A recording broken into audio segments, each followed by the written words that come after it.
ఓం అరుణాచలేశ్వరాయ నమః. నేను మీ తెలుగు ట్రావెల్ బ్లాగర్ ని మరో కొత్త వీడియోతో అయితే మీ ముందుకు వచ్చాను. నా పేరు సందీప్. ప్రస్తుతం నేను అరుణాచలేశ్వర ఆలయం బయట ఉన్న రాజగోపురం దగ్గర అయితే ఉన్నాను. ఈ వీడియోలో నేను గిరి ప్రదక్షిణ అది చేయబోతున్నాను. గిరి ప్రదక్షిణ ఎలా చేస్తున్నాను ఏంటి అనేవి మొత్తం ఈ వీడియోలో మీకు చెప్తాను. అరుణాచలం రాజగోపురం అన్నమాట. ఇక్కడ సంకల్పం అది చెప్పుకుని గిరి ప్రదక్షిణ అనేది మొదలు పెడతారు. రాజగోపురాన్ని ఇందాక దూరం నుంచి చూపించాను కదా, ఇది దగ్గర నుంచి. ఇప్పుడు దీపం అది వెలిగించి గిరి ప్రదక్షిణ అనేది మొదలు పెడతాను. దీపం అది వెలిగిస్తున్నాను. రాజగోపురం ఎదురుగుండానే వెలిగించవచ్చు.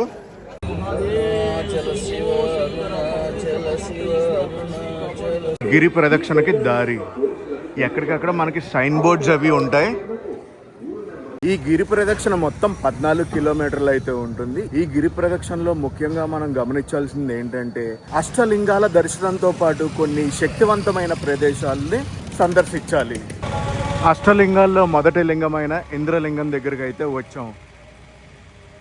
స్వర్గానికి అధిపతి అయిన ఇంద్రుడు ఈ లింగాన్ని అయితే ప్రతిష్ఠించారు. అదే ఇంద్రలింగం. ఆయన దర్శనం చేసుకుంటాను. ఇప్పుడు గిరి ప్రదక్షిణ స్టార్ట్ చేశాక మనం ఒక 1/2 కిలోమీటర్ నడవగానే షాపుల మధ్యలో అయితే ఉంటుంది ఈ ఇంద్రలింగం. ఇక్కడ మనం గుర్తుపెట్టుకోవాల్సిన విషయం అండి ఒకటి ఉంది. అది ఏంటంటే గుడికి లెఫ్ట్ సైడ్ మనం నడవాలి. రాజగోపురానికి ఎదురుగుండా మనం నుంచుంటే లెఫ్ట్ సైడ్ నుంచి మనం గిరి ప్రదక్షిణ అనేది స్టార్ట్ చేయాలి. ఒకవేళ మీకు తెలియకపోతే అక్కడ కనుక్కోండి, చాలామంది ఎవరైనా చెప్తారు. మనకి అన్ని చోట్ల కూడా ఇలా బోర్డులు అవి ఉంటాయి. గిరి ప్రదక్షిణకి దారి అన్నట్టు. చాలా శక్తివంతమైన ఒక గణపతి ఆలయంలో మా దర్శనం చేసుకోవడానికి వెళ్తున్నాం. లోపల కెమెరాస్ అవి నాట్ అలౌడ్, అందుకే బయట నుంచి చూపిస్తున్నా. ఈ ఆలయం గురించి రాశారు తమిళ్లో. ఈ వినాయకుడు కూడా ఎక్కడ ఉంటుందంటే అగ్ని తీర్థం అని ఉంటుంది. అగ్ని తీర్థానికి ఎదురుగుండానే ఉంటుంది. ఇదిగోండి. ఈ రోజు గిరి ప్రదక్షిణలో 2వ లింగమైన అగ్నిలింగం దగ్గరకు వచ్చాం. ముఖ్యంగా ఇక్కడ ఇంకొకటి గమనించాలి. అష్టలింగాలు కూడా ఎడం పక్క ఉంటాయి అనుకోకండి.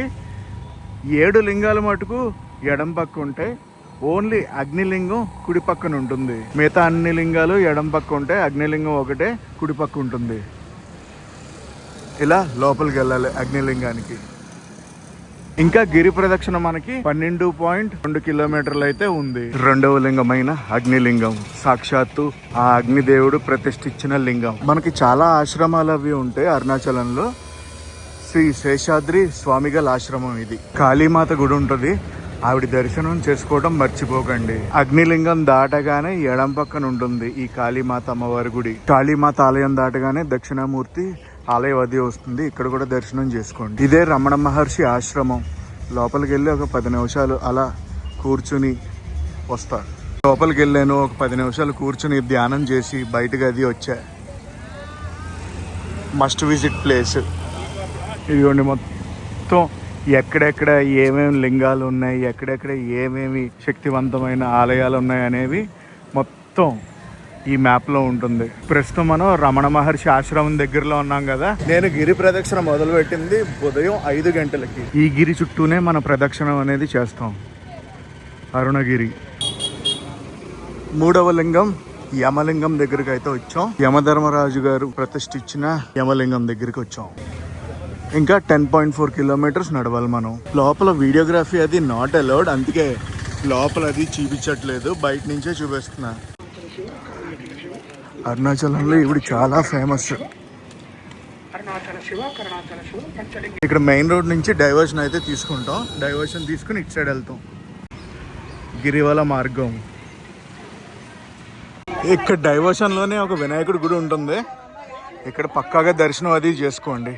అక్కడ చూసారా నందిలా కనిపిస్తుంది. ప్రపంచంలోనే మొట్టమొదటి నంది అరుణాచలం. గిరి ప్రదక్షిణలో 5 కిలోమీటర్లు పూర్తి చేసుకున్నాం. నైరుతి లింగం దగ్గర అయితే ఉన్నాం. ఇంకా నైరుతి లింగం దగ్గరికి వెళ్ళలేదు. 4వ లింగమైన నైరుతి లింగం దగ్గరికి వచ్చాం. ఇలా లోపలికి వెళ్ళాలి.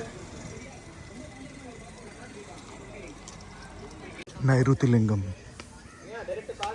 నైరుతి లింగం one of the 5 elements of earth. ప్రదక్షిణ చేసేటప్పుడు చాలా ఆలయాలు ఉంటాయి, మీకు ప్రతిదానికి బోర్డులు అవి ఉంటాయి. మీకు ఎంత వీలైతే అన్ని ఆలయాలని దర్శనం చేసుకోవడానికి ప్రయత్నించండి. ప్రదక్షిణ అలా చేస్తానే ఉంటారు జనాలు. నైరుతి లింగం తర్వాత మేము దర్శించుకోబోయేది వరుణలింగం. ప్రస్తుతానికి 6 కిలోమీటర్లు అయితే పూర్తి చేసుకున్నాం. వెళ్లే దారిలో వాటర్ ఫెసిలిటీ, వాష్రూమ్ ఫెసిలిటీలు కూడా ఉంటాయి. వెళ్లే దారిలో ఇలా మా ఫుట్ మసాజ్లు కూడా చేయించుకోవచ్చు అవసరమైతే. మధ్యలో సూర్యలింగం అని ఒక టెంపుల్ని అయితే చూశాను. అష్టలింగాల్లో ఇది ఒకటి కాదు, కానీ మనం వెళ్ళి దర్శించుకుందాం. ఇంకా మనం 7.8 కిలోమీటర్స్ అయితే నడవాలి 14 కిలోమీటర్స్కి. శక్తివంతమైన ఆలయాల్లో ఇదొకటి. ఇక్కడ వరుణలింగం దగ్గరికి అయితే వచ్చాం. వరుణ దేవుడు ప్రతిష్ఠించిన లింగం. లోపలికి వెళ్ళి దర్శనం చేసుకొస్తాను. ఇంకా గిరి ప్రదక్షిణ మాకు 7.2 కిలోమీటర్స్ ఉంది. వరుణలింగం దాటాక సుమారు 1 కిలోమీటర్ తర్వాత ఆది అన్నమలై ఆలయం అనేది వస్తుందన్నమాట. ఇక్కడ బోర్డు చూస్తున్నారా, చూడండి. గిరి ప్రదక్షిణ నుంచి కొంచెం లోపలికి అయితే వెళ్ళాలి. ఇక్కడ ఆర్చ్ కనిపిస్తుంది కదా, ఇందులోకి వెళ్ళి దర్శనం అది చేసుకుని వస్తాను. చాలామంది ఇలా నడుచుకుంటూ వెళ్ళిపోతారు. ఆది అన్నమలై దేవాలయం. మీరు గిరి ప్రదక్షిణ చేసేటప్పుడు ఈ ఆలయాన్ని దర్శించడం మటుకు మర్చిపోకండి. దేవాలయంలో దర్శనం అది చేసుకుని బయటకు అది వచ్చేసా. గిరి ప్రదక్షిణలో 8 కిలోమీటర్లు అయితే పూర్తి చేసుకున్నాం. నెక్స్ట్ వెళ్ళబోయేది మేము వాయులింగం దగ్గరికి. డే లైట్ వచ్చే కొద్దీ జనాలు అలా పెరుగుతూ ఉన్నారు. 6వ లింగం వాయులింగం దగ్గరికి వచ్చాం. ఇంకా 5.6 కిలోమీటర్స్ అయితే మా గిరి ప్రదక్షిణ ఉంది. ప్రస్తుతం టైము 9 గంటల 10 నిమిషాలు అయితే అవుతుంది. లోపలికి వెళ్ళి దర్శనం చేసుకుని వచ్చి మళ్ళీ నా గిరి ప్రదక్షిణని మొదలు పెడతా. గిరి ప్రదక్షిణ చేస్తుంటేనే మనకు ఒక సెల్ఫీ పాయింట్ కూడా కనిపిస్తుంది. I love Tiruvannamalai. కుబేరలింగానికి ముందనమాట. మధ్యలో సేద తీరడానికి ఇలాంటి బెంచీలు అవి ఉంటాయి. తప్పకుండా కొంచెం రెస్ట్ అది తీసుకుని వెళ్ళండి. పరుగుల మీద చేసేయకండి. రిలాక్స్డ్గా దేవుణ్ణి స్మరించుకుంటూ మనం చెయ్యాలి గిరి ప్రదక్షిణ. ఇందాక సూర్యలింగం చూసాం కదా, ఇప్పుడు చంద్రలింగాన్ని అయితే దర్శించుకోబోతున్నాం. అష్టలింగాల్లో ఈ లింగం ఉండదు, కానీ శక్తివంతమైన ఆలయాల్లో ఈ ఆలయం ఒకటి. 10 కిలోమీటర్లు అయితే పూర్తి చేసుకున్నాం. కుబేరలింగం దగ్గరలో ఉన్నాం. 7వ లింగం కుబేరలింగం దగ్గరికి వచ్చాం. లోపలికి అలా వెళ్ళాలి.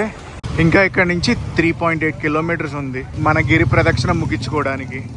కుబేరలింగం దాటి ఈశాన్యలింగానికి వెళ్తున్న మధ్యలో అయితే ఉంటుంది ఈ మోక్ష మార్గం.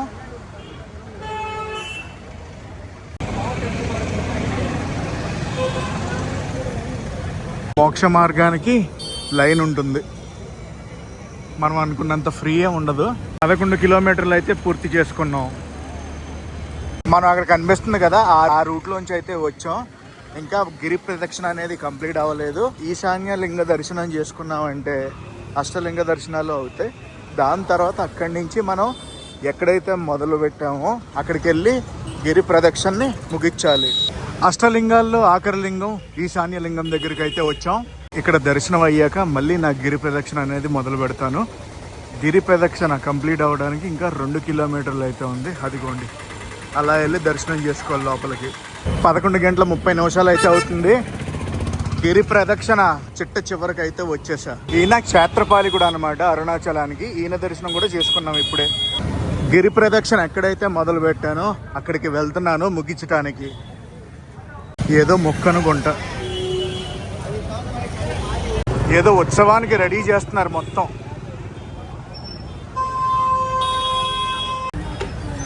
రాజగోపురం దగ్గరికి మళ్ళీ వచ్చా గిరి ప్రదక్షిణని ముగించడానికి. రాజగోపురం ఇక్కడ ఉంటుందా, ఇవన్నీ కూడా హోటల్స్ అన్నమాట.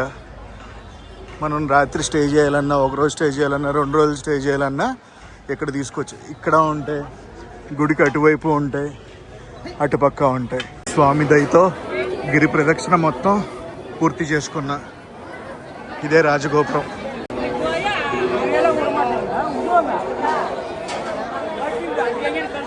గిరి ప్రదక్షిణ అయిపోగానే దర్శనానికి అయితే వెళ్తున్నా. రష్ కొంచెం తక్కువగానే ఉంది ఇవాళ, భక్తుల రద్దీ తక్కువగానే ఉంది. వెళ్ళిపోవటమే.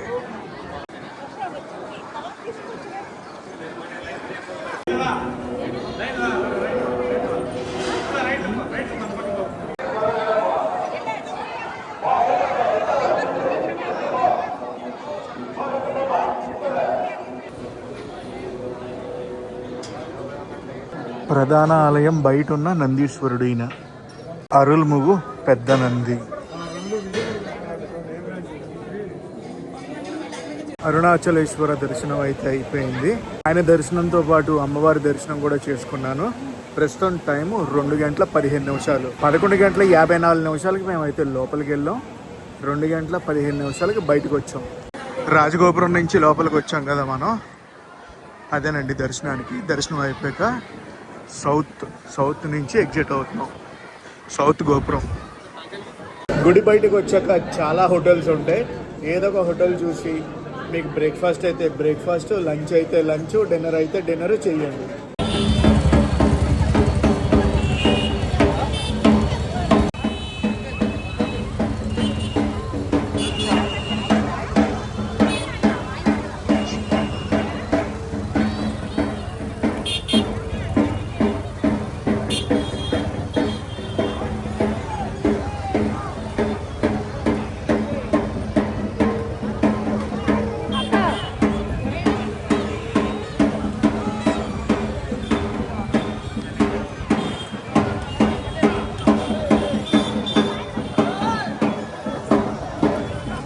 దర్శనం అది అయిపోయింది. నా రూమ్ అది చెక్అవుట్ చేసి నేను రైల్వే స్టేషన్కి వెళ్ళిపోతున్నా. గైస్, వీడియో అయితే చూశారు కదా, గిరి ప్రదక్షిణ ఎలా అనిపించింది అండ్ అలాగే ఇక్కడ ఇన్ఫర్మేషన్ అనేది షేర్ చేశాను మీకు. ఇవన్నీ ఎలా అనిపించాయి అనేది నాకు కామెంట్ సెక్షన్లో కామెంట్ చేసి చెప్పండి. ఈ వీడియోని అయితే ఇక్కడ ఎండ్ చేస్తున్నా. నేను మీ Telugu travel bloggers signing off from Arunachalam, Tamil Nadu.